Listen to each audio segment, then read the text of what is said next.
Hi guys, MissChief here and welcome back to another true crime. So, today's case is on one of the most infamous and prolific serial killers the USA have ever seen. And that one man is Ted Bundy. So, we all now know of Ted Bundy and what he went on to do during his tirade of serial killings. But let us start from the beginning, his childhood. Theodore Robert Bundy, first known as Theodore Robert Cowell, was born November 24th, 1946 in Burlington, Vermont, United States, to his unwed mother, Eleanor Louise Cowell, who was 22 years old, at the Elizabeth Lund Home for Unwed Mothers.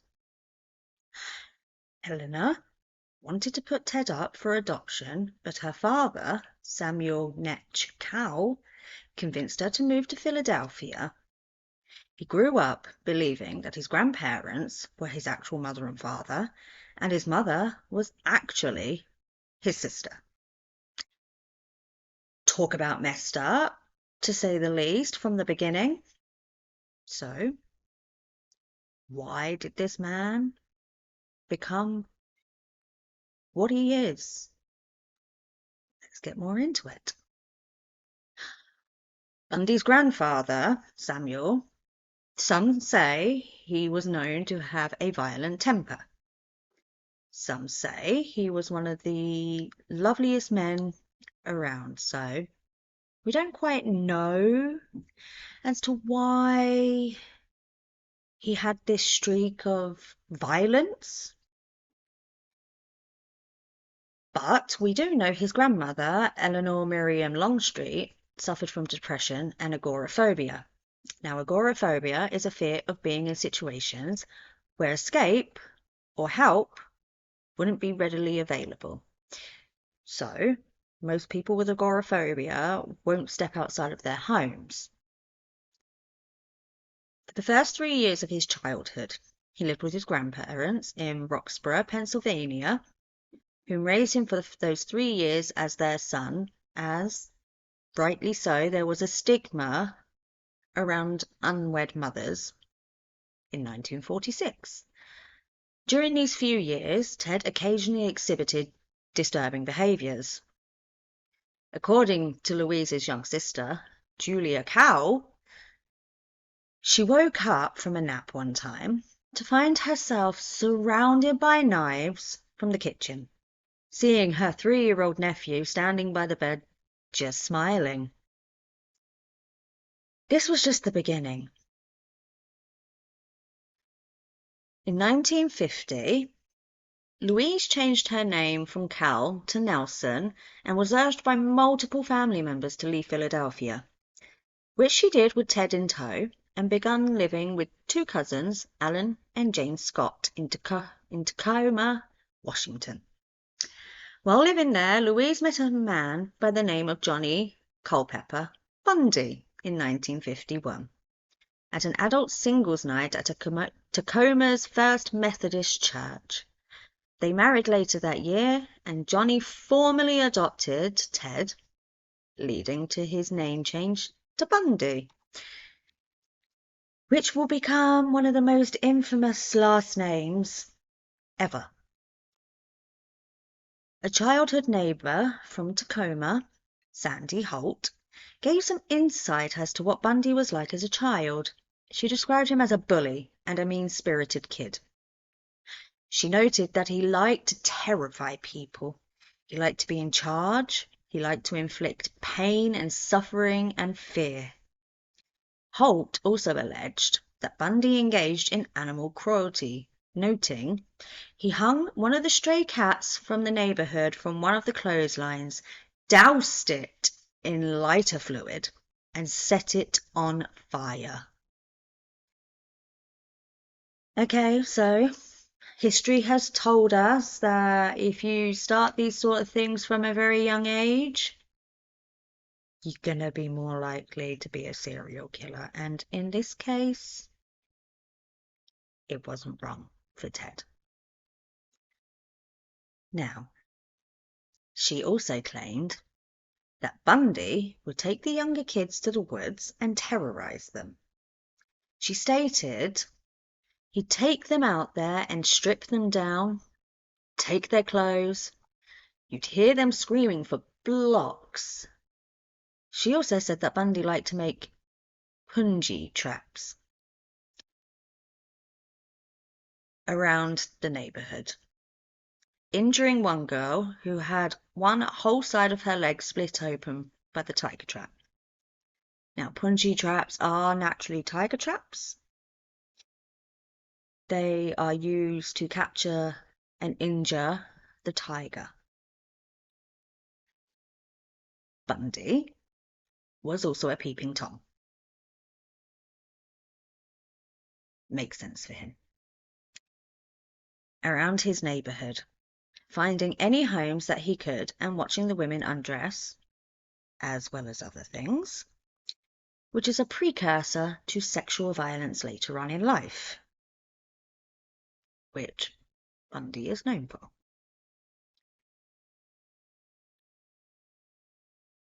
This one is a bit hard, okay? I'm not going to sugarcoat it because it was hard for me to read. Bundy was suspected of murdering an 8-year-old girl who had disappeared from her Tacoma home the night of August 31st, 1961. Bundy was only 14 years at the time. Nothing has ever come of this, and Bundy was adamant that he wasn't the one to do this, even up to the time of his death. But by the time his documented killings happened, he was so confident that it seemed that he hadn't only just started. Here's from Bundy's school noted that he was well known and well liked, being a medium-sized fish in a large pond. Bundy didn't recollect his social life in this way, however. He had perceived himself as unsocial. During high school, Bundy was arrested at least twice under suspicion of burglary and motor vehicle theft, which was expunged from his record at the age of 18. In 1967, Bundy became romantically involved with a University of Washington classmate, Diane Edwards, whom Bundy later described as the only woman he ever loved. Bundy was in and out of university during their time together. In 1968, he dropped out and worked a series of minimum wage jobs, including volunteering at the Seattle office of Nelson Rockefeller's presidential campaign and becoming Arthur Fletcher's driver and bodyguard during Fletcher's campaign for lieutenant governor of Washington state. Around August 1968, Diane ended her relationship with Bundy, stating that she was frustrated by his immaturity and lack of ambition. Bundy was devastated by the breakup, which seems to have been a pinnacle time for him. During 1969, Bundy had learned the full truth of his birth, making him resent his mother for him being illegitimate. This seems to also be yet another pinnacle in his young life. In the fall of 1969, Bundy met a young woman named Elizabeth Clofer. Now, I don't know if that's the right way to say her last name. I'm really not sure. So I'm sorry if it isn't. She was a single young mother from Ogden, Utah. Bundy had a tumultuous relationship with her, but they stayed together through Bundy's time as a serial killer. He even was abusive and sexually inappropriate with Elizabeth's daughter starting at the age of 7. She remembered Bundy hitting her in the face, knocking her down, putting her at risk of drowning, indecent exposure on his part, and even sexual touching disguised as accidents or games. In mid-1970, Bundy went back to University of Washington, this time to pursue a psychology major. He became an honor student and was well regarded by the professors. Bundy took a job at Seattle Suicide Hotline Crisis Center in 1971, which is just really ironic, to say the least. He eventually graduated university in 1972. This is a big trigger. The way he was with the women and the way he got around everything seemed to me like the psychology was extremely helpful in these situations.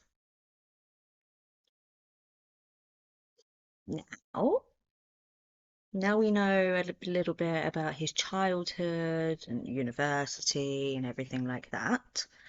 Let's get on with his heinous spree that made him become the prolific serial killer that he is today. His childhood and pinnacle events in his life had led up to this point, even taking up psychology, which would help him be the charming narcissist that he had become.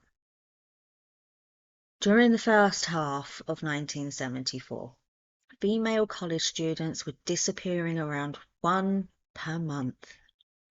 Shortly after midnight, January 4th, Bundy entered the basement apartment of 18-year-old Karen Sparks. She was a dancer and a student at University of Washington. Bundy brutally bludgeoned Sparks with a metal rod from her own bed frame and sexually assaulted her with the same rod, causing such external injuries and rupturing her bladder. Sparks remained in hospital for 10 days after the attack. She did survive, but she was left with permanent brain damage with significant loss of vision and hearing. In the early hours of February 1st, Bundy broke into another basement room. This one belonged to 21-year-old Linda Ann Healy, an undergraduate of the same college who broadcast the morning weather reports for the skiers. Bundy beat Healy till she was unconscious, dressed her up in blue jeans, a white blouse, and some boots, and carried her away to his car, where he proceeded to drive Healy to a secluded area only to rape and murder her before dumping her body. The second of many victims. Yeah, I mean, Ted Bundy was a real piece of work. On 12th of March, 19-year-old Donna Gail Manson left her dormitory at Evergreen State College in Olympia, 60 miles, 95 kilometers southwest of Seattle. She was headed to a jazz concert on campus, but she never arrived. We don't know what happened to her, as there was nobody to find. All we know is what Bundy said in his own words, that he burnt her skull down to the last ash in his then-girlfriend's fireplace in a fit of paranoia and cleanliness. Okay, Bundy. Yeah, cleanliness. Sure.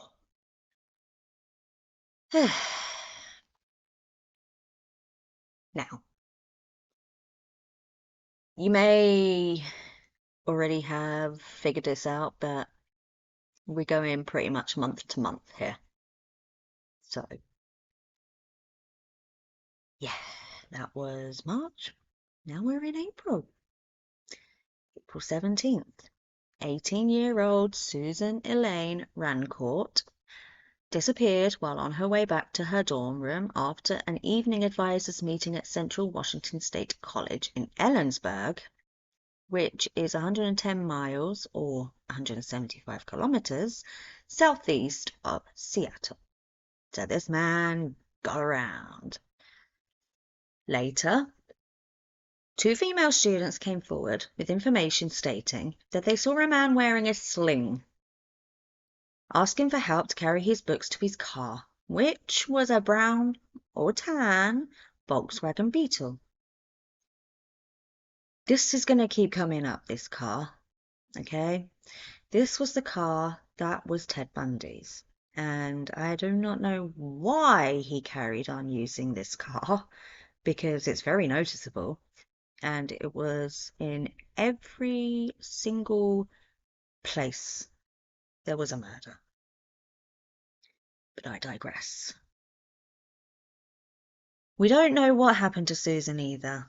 I have done my research, and there is actually nothing to have been found at this point. So I think maybe she was probably one of the ones that were in an area where he used to go back to frequently, but you know. On to the next month, May 6th. 22-year-old Roberta Kathleen Parks left her dormitory at Oregon State University in Corvallis, 260 miles or 420 kilometers south of Seattle. She was to have coffee with friends at the Memorial Union, but she never arrived. This time, Bundy told us that he spotted Parks in a cafeteria and persuaded her to go with him to a bar instead of meeting her friends. After they got into his car, he tied Parks up, gagged her, and drove her back to Washington to be killed. He had raped her twice along the way. At this point, there was no significant evidence of the mysterious disappearances and murders of all of these women so far. They all had very little in common with each other than the fact that they had similar appearances. Young, attractive, white, and all had long hair parted in the middle. On June 21st, 22-year-old Brenda Carroll Ball disappeared after leaving the Flame Tavern in Burien. I'm not sure if I'm saying that correctly, but near the Seattle-Tacoma International Airport. She was last seen in the parking lot talking to a man with brown hair and arm in a sling. This was, of course, Bundy. He stated that he took Ball back to his residence where they had consensual intercourse before he strangled her while she was sleeping. But this didn't explain why her skull had so much damage on it. In the early hours of June 11th, 18-year-old Georgianne Hawkins, a University of Washington student, vanished while walking down a brightly lit alleyway between her boyfriend's dorm and her sorority house. Bundy had lured Hawkins to his car, hit her over the head with a crowbar, knocking her unconscious. He handcuffed her, drove her to Ithaca, which is a suburb 20 miles, 30 kilometers east of Seattle, strangled her, and spent the entire night with her body. Seems that not only was he a serial rapist and murderer, but a horrific necrophiliac also. While 3 Seattle homicide detectives and a criminalist combed the entire alleyway on their hands and knees, Bundy returned to gather Hawkins's earrings and one of her shoes, where he had left them in an adjoining parking lot and then departed, completely unseen. completely a brazen act on his behalf, knowing full well that there were officers there. Bundy noted that he had revisited Hawkins' corpse on 3 more occasions. Absolutely and completely such a disgusting human being. After her disappearance had become publicized, witnesses had come forward with the information that they had seen a man on crutches with the leg cast, and he was carrying a briefcase, who was in an alley behind the nearby dorm that night of Hawkins's disappearance. One woman had recalled that the man had asked her for help to carry the case to his car, which was a light brown Volkswagen Beetle. Now, at this point in time, Bundy was working in Olympia as the assistant director of the Seattle Crime Prevention Advisory Commission, where he had written a pamphlet on rape prevention for women. More ironic moments for Bundy, may I ask? I'm sorry I gave a little chuckle there, but it's not funny. Not in any way, shape, or form is it funny. It's just,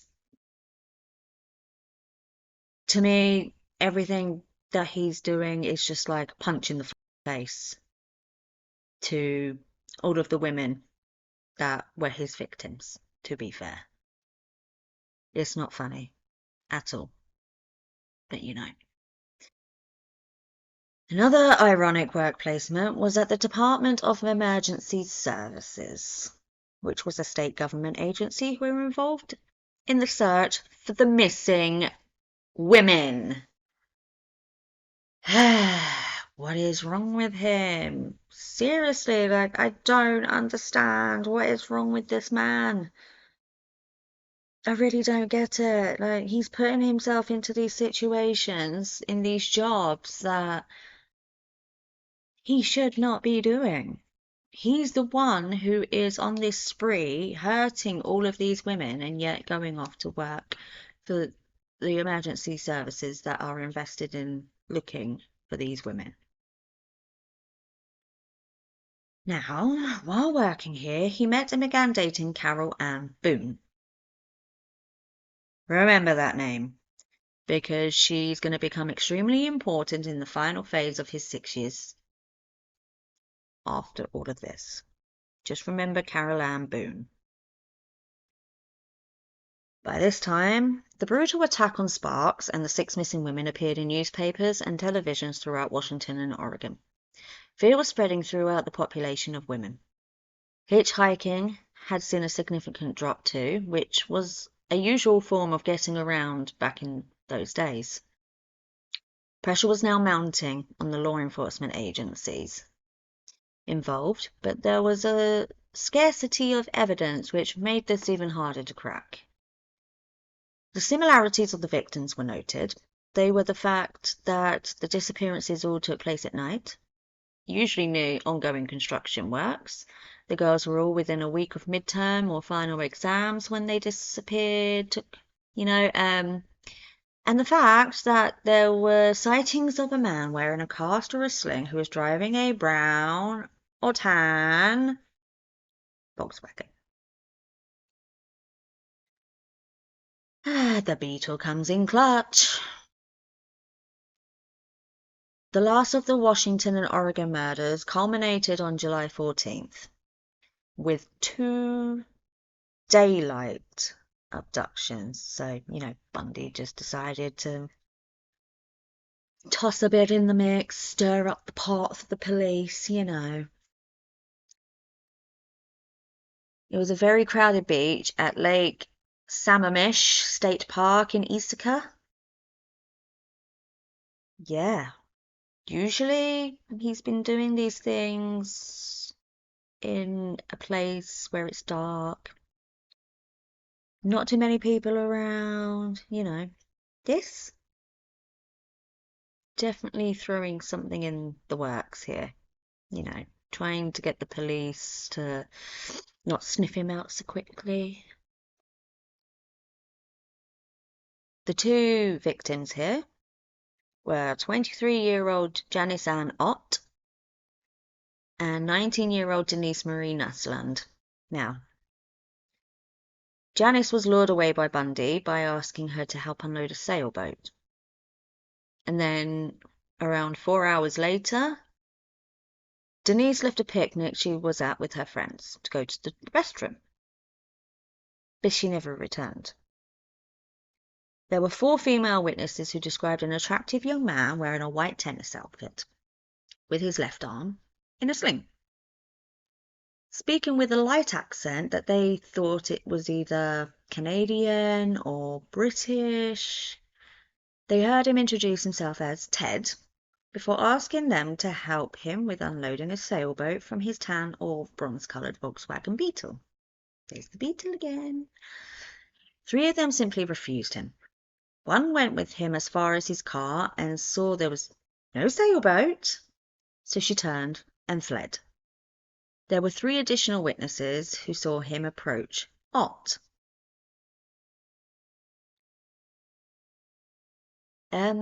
Yeah, so this one's a little bit, it's not the murder or anything like that, but this is just a bit of context because the next ones are going to be in and around this place. So in August 1974, Bundy had been accepted into the University of Utah Law School and moved to Salt Lake City. Now this is where the new string of homicides would take place. On September 2nd, Bundy had raped and strangled a still unidentified hitchhiker in Idaho. Returned the next day to photograph and dismember the corpse before disposing of her remains into a nearby river.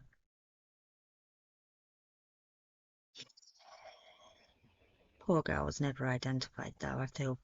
I do feel bad when they're not identified because the people just don't know who they are, where they came from, you know?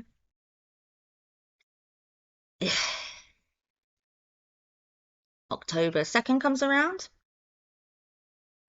and again, you'll notice it's pretty much monthly. Bundy abducted a 16-year-old Nancy Wilcox in Holiday, Utah, which is a suburb off of Salt Lake City. He confessed that Wilcox was walking on a poorly lit main roadway when he parked his car and forced her into an orchid. Bundy restrained Wilcox, put her into his vehicle, and drove back to his apartment, where he had allegedly kept her for 24 hours. Now, 2 more here are going to be all in October. So, October was just apparently his month. The 18th of October, 17-year-old Melissa Ann Smith, daughter of the police chief of Midvale, another of Salt Lake City suburbs, disappeared after leaving a pizza parlor at around 9 p.m. Not much more is said on her, unfortunately. But again, apparently October was his month, because on good old Halloween, the 31st of October, 17-year-old Laura Ann Aim disappeared 25 miles or 40 kilometers south of Lear? Not sure how to say that name. After leaving a Halloween party by herself just after midnight. Last seen trying to hitchhike back home. Yeah. Now we're in November. So, late afternoon of November 8th, Bundy had approached an 18-year-old Carol DeRonch at Fashion Place Mall in Murray, less than a mile away from the last place that Smith was last seen. Bundy had identified as Officer Roseland of the Murray Police Department and told DeRonch that someone had attempted to break into her car and asked DeRonch to accompany him to the station to file a complaint. While driving, DeRonch noted that Bundy wasn't driving on the road that led to the police station. Bundy immediately pulled over onto the shoulder and attempted to handcuff her. During the struggle, though, Bundy had inadvertently fastened both handcuffs to the same wrist. Well done, Bundy. Gold star, mate. Durant was able to open the car door and escape. One of a few women that were able to actually escape. Bundy, although she was the only one relatively unharmed by Bundy. Because of this, later that evening, 17-year-old Deborah Jean Kent disappeared after leaving a theatre production at Viewmont High School in Bountiful, 20 miles or 30 kilometers north of Murray, while on her way to pick up her brother. Bundy admitted that he took Kent to his apartment for a day and that she was alive for half of it. There were many witnesses to Bundy hanging around the area, even asking a drama teacher and a student to come out to the parking lot to identify a car, while another student had seen him pacing around the rear of the auditorium, and the teacher spotted him once again shortly before the play had finished. The police also found the key to Durant's handcuffs in the area. At this point, Bundy was under suspicion by King County hierarchy. Clover had called Salt Lake City County Sheriff Office and told them about her suspicions of Bundy, who was added to their lists of suspects. Now, Clover was putting two and two together, okay? So, this isn't Boone, the one that he's with, with the daughter and everything, but Clover was pretty much on point, She knew there was something fishy going on. She knew that wherever Bundy was, that these were all happening around him. When you know someone, you know someone. And now this is the time where he heads away from Salt Lake City area. Now, in 1975, Bundy shifted much of his criminal activity eastward from Utah to Colorado. On January 12, 23-year-old Karen Eileen Campbell disappeared while walking down a well-lit hallway between the elevator and her room at the Wildwood Inn in Snowmass Village. Yeah. In the hallway, she was so close to being in her apartment safe. The audacity of this man. Seriously. The audacity of it.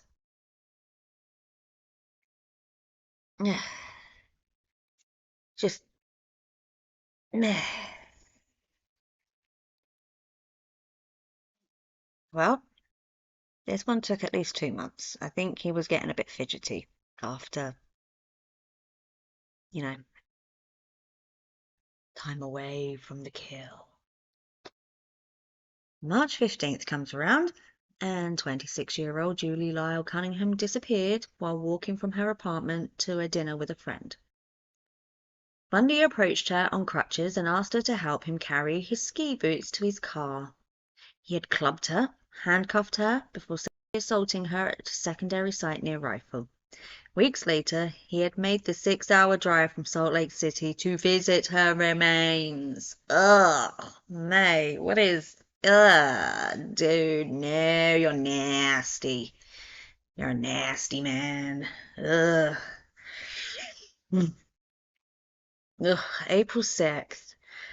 25-year-old Denise Lynn Oliverson disappeared near the Utah-Colorado border in Grand Junction. She was riding her bike to her parents' house. Bundy murdered her in his car near the Utah state line and dumped her body in the Colorado River. Oliverson's bike and a sandal were found under a viaduct near a railroad bridge. Yes. Now, exactly 1 month later, on May 6th, Bundy was parked outside of the Alameda Junior High School in Pocatello, Idaho. He saw 12-year-old Lynette Dawn Culver walking along by herself. He had lured her to his car before driving her to his Holiday Inn hotel room. He raped and then drowned Lynette in the bathtub. Yeah. Bundy disposed of her body in the Snake River north of Pocatello. Yeah. People found him charming. Yeah. So charming. Not much is known about this one. On the June 18th, 15-year-old Susan Curtis disappeared from the campus of Brigham Young University in Provo. Yeah. 15 years old. Yeah. Yeah. You heard me. 15 years old. What a lovely man. Now we get to the part where we hear some of his victims and the horror that has happened to them. On September 6th, 1974, two grouse hunters had stumbled across the skeletal remains of Ott and Nasland near a service road in Ithaca, just 2 miles, 3 kilometers, east of the Lake Sammamish State Park, where they were last seen. An extra femur and several vertebrae were also found at the site and were later identified by Bundy that they belonged to Hawkins. Some 6 months later, forestry students from Green River Community College discovered the skulls and mandibles of Healy, Rancourt, Parks, and Bull on Taylor Mountain. Bundy used to frequently hike here, so it makes sense that he put them there because easy access. Manson's remains, however, were never discovered. Bundy also advised investigators that Wilcox's body was buried near Capitol Reef National Park, but the remains were never found. Laura Ann Ames' naked body was found by hikers 9 miles, 14 kilometers to the northeast in American Fork Canyon on Thursday the 28th of November. Now, in 74, that date, it was Thanksgiving Day. Yeah.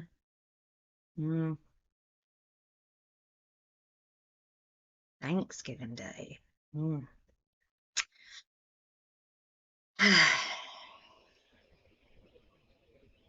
what's worse, she had been beaten,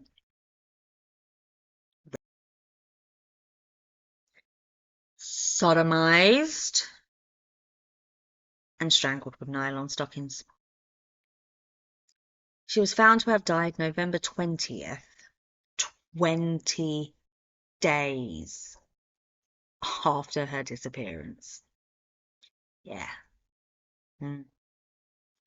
20 days after. Kept her for that long.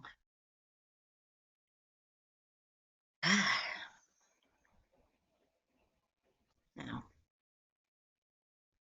what's worse is that Smith was also found to have been beaten, sodomized, and strangled with nylon stockings. Her new body was found 9 days later in a mountainous area. It was possible that she had remained alive up to 7 days after her disappearance. Take it he liked these two just a little bit too much. Too much, Ted. Too much. Yeah. Good old Ted Bundy for you. Just gets worse. Karen Eileen Campbell's new body was found February 1975 next to a dirt ditch just outside the resort. She had been killed by blows to her head from a blunt instrument that left a distinctive impression on her skull. She also had a slit to her left earlobe for some strange reason, and her body had deep wounds from a sharp object. The bodies of Wilcox, Kent, Cunningham, Oliverson, Culver, and Curtis were never recovered. Bundy, you sick, sick man. Now, 16th of August, 1975, Bundy was arrested by Utah Highway Patrolman Bob Hayward in Granger, another of Salt Lake City suburbs. Hayward had observed Bundy cruising in a residential area in his Volkswagen Beetle during the pre-dawn hours. When Bundy had noticed the patrol car, he fled at a high speed. Hayward noticed that the front passenger seat had been removed and placed on the rear seats. He searched the car. Inside, he found a ski mask, a second ski mask of pantyhose, a crowbar, handcuffs, trash bags, rope, an ice pick, among other items assumed to be burglary tools. Bundy tried to make out that the ski mask was for skiing. He noted that he had found the handcuffs in a dumpster, and the rest of the stuff were just household items. Detective Jerry Thompson had remembered a similar suspect and car description from Duranche's kidnapping, and heard Bundy's name from the phone call that Clover had made. The police had made a search of Bundy's apartment and found a guide to Colorado ski resorts with a check mark by Wildwood Inn, and a brochure that had advertised the Viewmont High School play, which was where Kent had disappeared from. None of this, however, was sufficient evidence to detain Bundy, so he was released. Bundy noted that the searchers had missed the Polaroids of the victims, which he later destroyed. Now this was a very big mistake. Salt Lake City had now placed Bundy under 24-hour surveillance. Thompson flew out to Seattle to interview Bundy's girlfriend, Clover. She let them know that in the year prior to Bundy's move to Utah, she had discovered some objects that she couldn't quite understand in her home and in Bundy's apartment. The items were crutches, a bag of plaster of Paris, which he admitted to stealing. Yes. He is also a thief as well, not just a serial killer. Necrophiliac. Yeah. So, there was also a meat cleaver that had never been used for cooking. Additionally, she noticed surgical gloves, an oriental knife housed in a wooden case that he had kept in his glove compartment, and a sack full of women's clothing. Very suspicious. When she had wanted to cut her hair, Bundy had become very upset. Now, from what you know so far about Bundy and his little fetish, you should know that he likes the long hair, dark, with the little, through the middle. So, guess how Clover's hair was? Yeah, exactly, just like all of his victims. That was how her hair was. She also noted that sometimes she would wake up in the middle of the night to Bundy under the covers with a torch, flashlight, examining her body.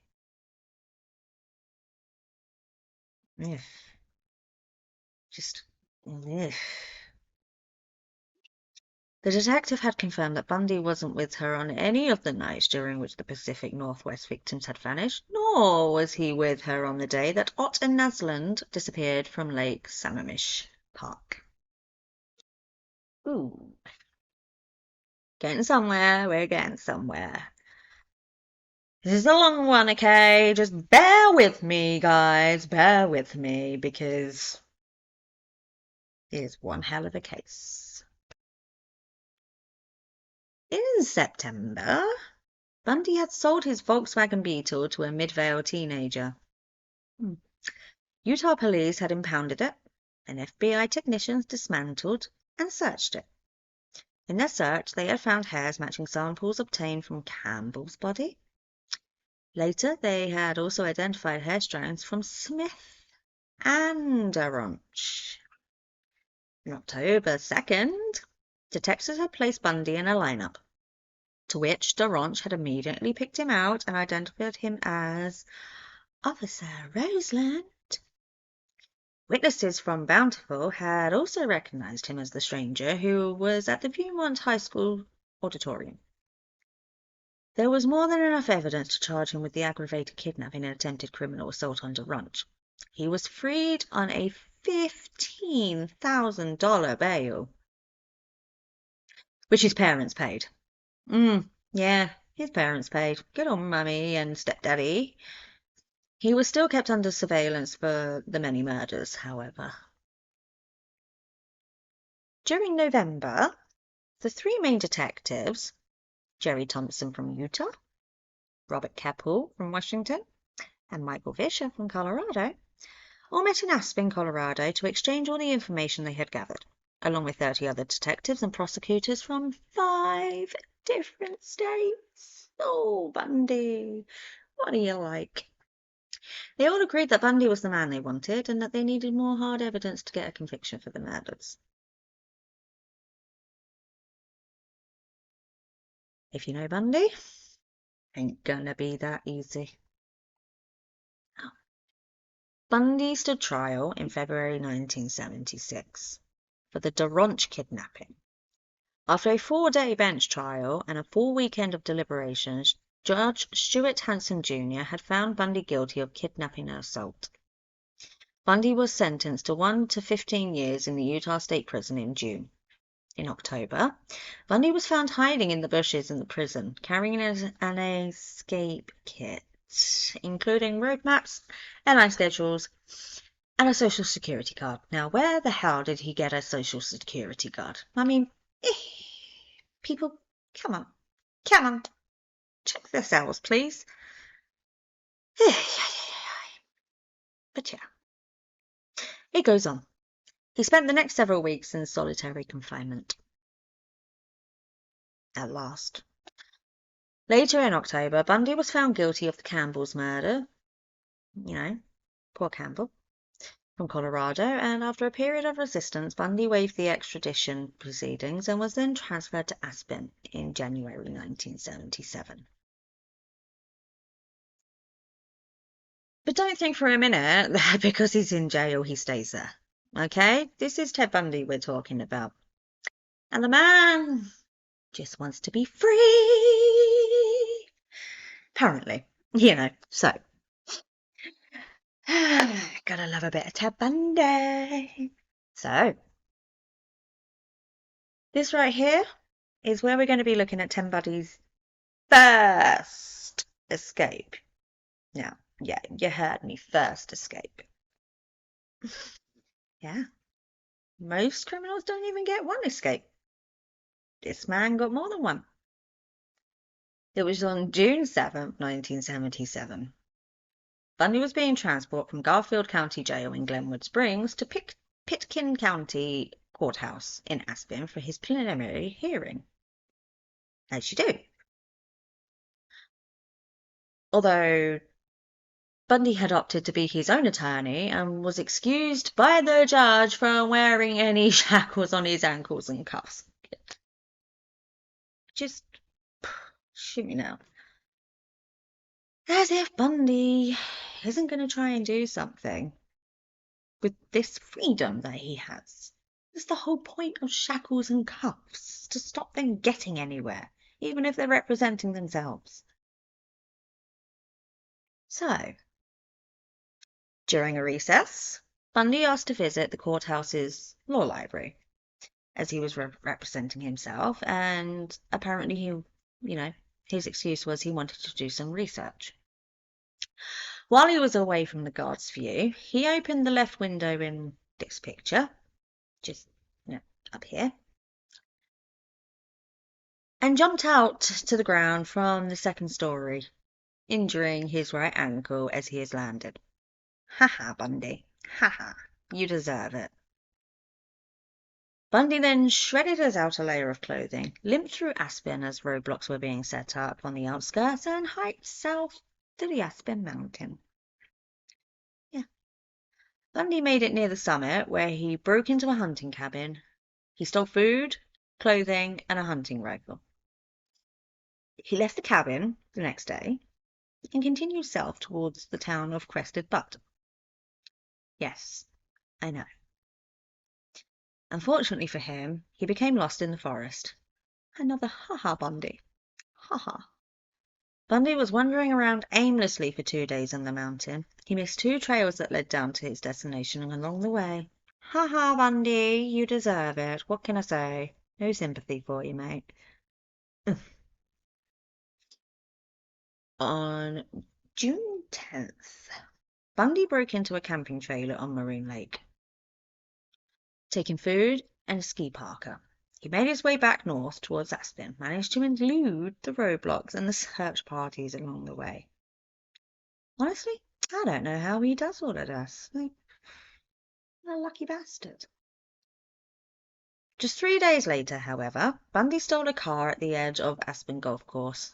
By now, he was cold, sleep-deprived, and in pain with his ankle. Boo-hoo, poor Bundy. 2 police officers had noticed his car weaving in and out of his lane, so they pulled him over. This was the end of his 6 days as a fugitive. Woo! But like I said, it wasn't. He escaped again. Bundy was now back in jail in Glenwood Springs. Here is when Bundy escaped a second time by using a detailed floor plan of Garfield County Jail and a hacksaw blade. He had accumulated $500 in cash that he had been smuggled in over a 6-month period for visitors. Boone being the majority. During the evenings, while the other inmates were having a shower, Bundy had started sawing a hole around 1 square foot between the steel reinforcing bars in his cell ceiling. By now, Bundy had lost 35 pounds and was able to wriggle through the hole to explore the crawl space above in the weeks that had followed. There were multiple reports of noises and movement coming from the ceiling during the night, but it was never investigated.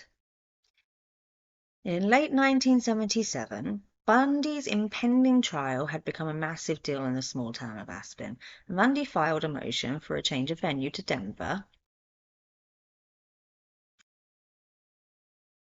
But guess what? The Aspen judge granted the request, but to Colorado Springs, not where he wanted.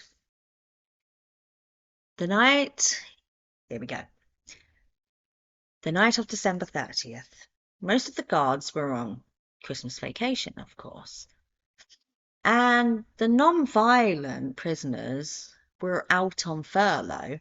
Now, if you don't know what furlough is, it's a temporary release for inmates that are very harmless to go and be with their families. Bundy's plan was underway. He stacked books and files in his bed and covered them with a blanket to resemble someone sleeping.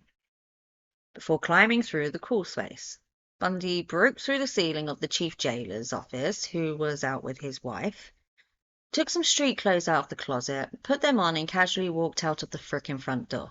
Yeah, he casually walked out of the frickin' front door.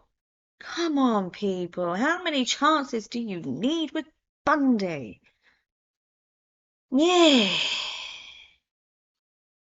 Bundy stole a car, drove eastward to Glenwood Springs, but the car broke down in the mountains on Interstate 70, where a passing motorist gave him a ride in Vail.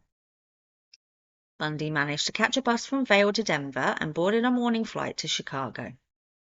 The jail's skeleton crew, which means night shift, didn't discover he had escaped until morning.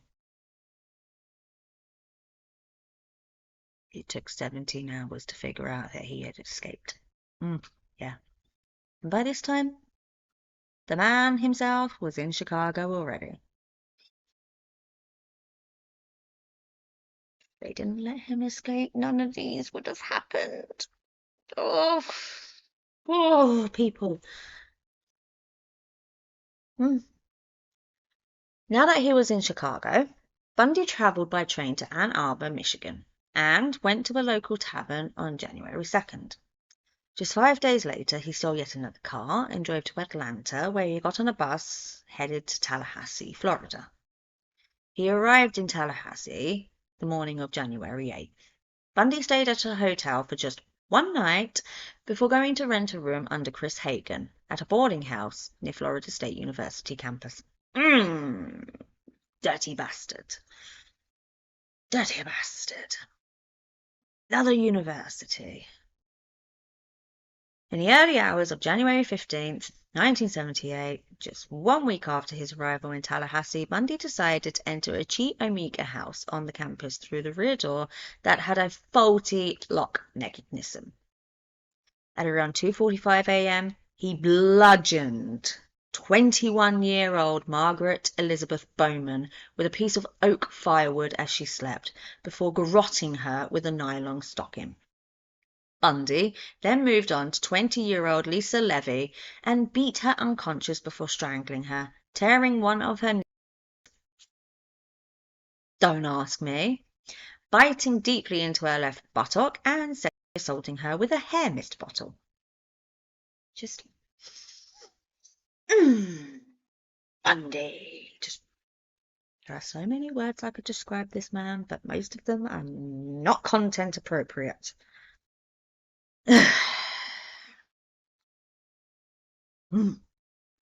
Bundy went through to the adjoining room, where he attacked 21-year-old Kathy Kleiner and 21-year-old Karen Chandler.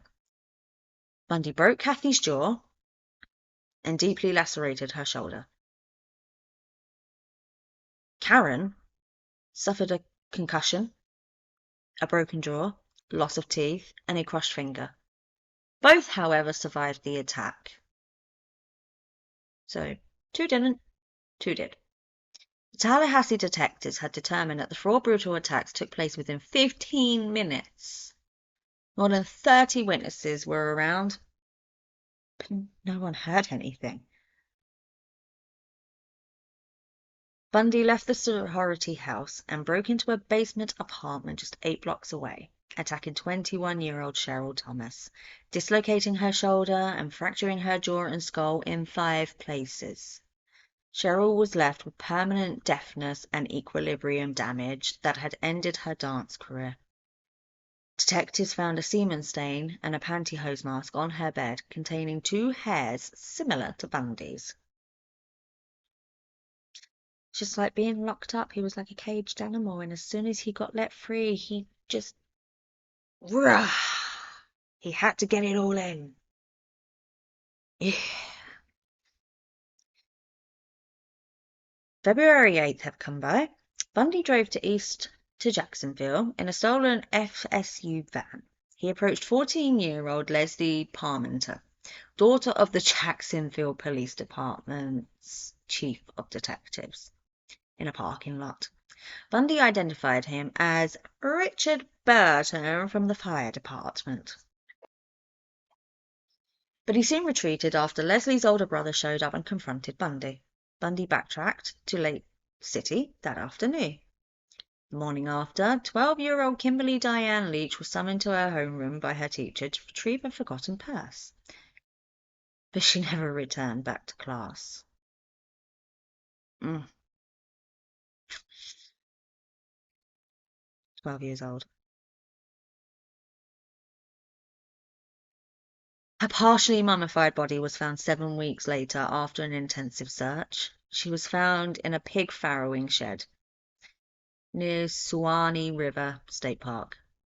Forensic experts stated that Leach had been before having her throat cut and her genitals mutilated with a knife. Come on, she was 12.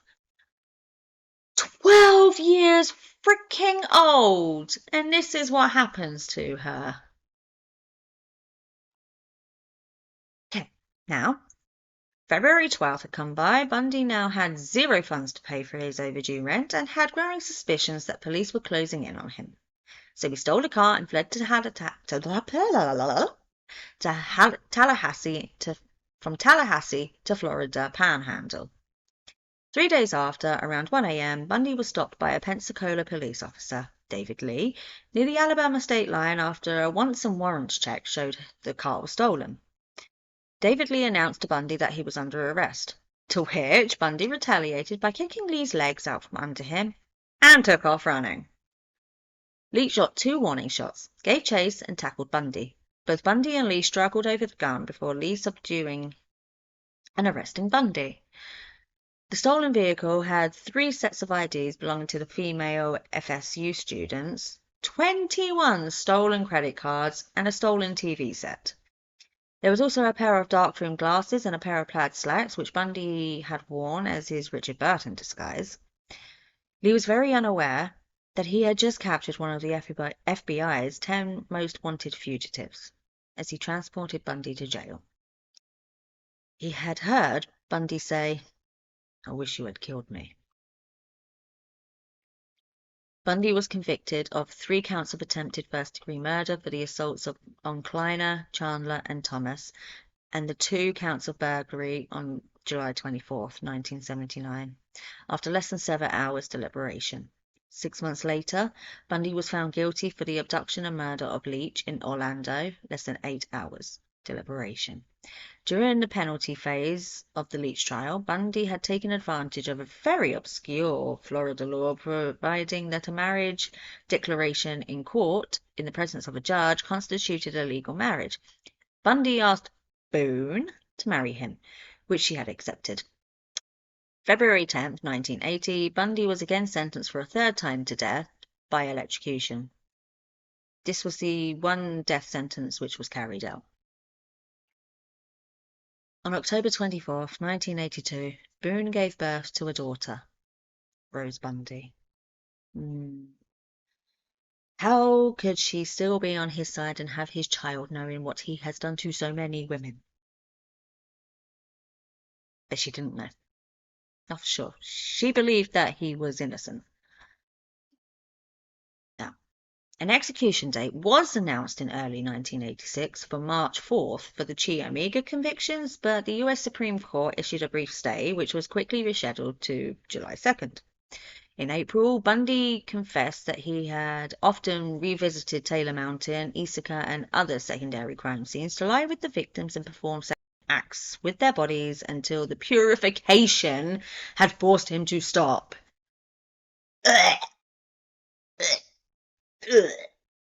No, thank you. Thank you. But no, thank you. Yep. Yeah. Just, yeah. Okay. Yeah. Yeah.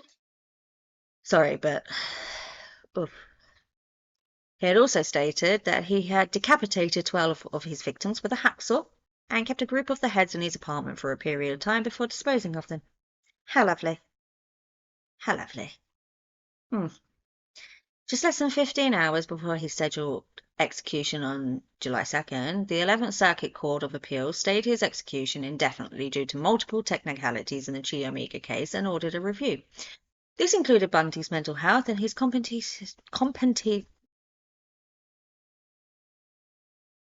The putrefaction got me, apparently. Competency to stand trial. The jury couldn't break a 6-6 tie between life imprisonment and death, which was never resolved.